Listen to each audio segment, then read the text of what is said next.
آماده‌کاری ورزه بهت یتهاتینه دست بکرن اشلایانا دهوگ و پشتی رکفتن ادگر راهنر سایر جسام هاتیه کرن. اونو که تیم اتقوناغا دست بکی دای و هدی یاری کری زیدت بن. لپشکداری هر دب کرن باجره دهوگه وید. 100% هو الفريق كله جديد لأنه صادش صادق تيموميان يو وكي هندبينن همي جنجن وقالك باش دارينين ندخل دا طيبات خلا عراقي وام دي دلي فيدينا هميا ومرمو مجي اوك وام ياري كريني بيدا بكين بباجر دهوكي دا كوبوان بمينن إن شاء الله. وهدفنا أكيد مثل ما تعرف هو أنه نخلق جيل جديد من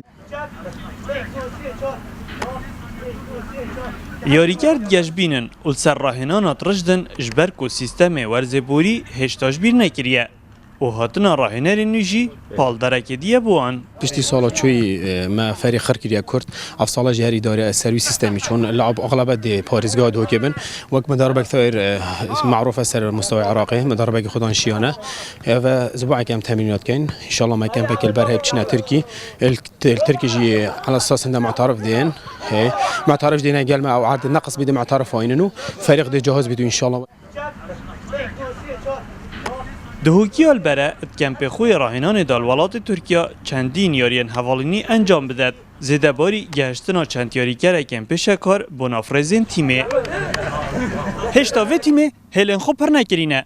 لآمیره لگریان یاری کرا نه راستیایه. جبو پرکرنا وان هلان. و تیما کردی هیوی هنت ورزه بهد دا انجام باش ادخل عراق دا تومار بکد. نچیروان حسین رو داو. دهوک.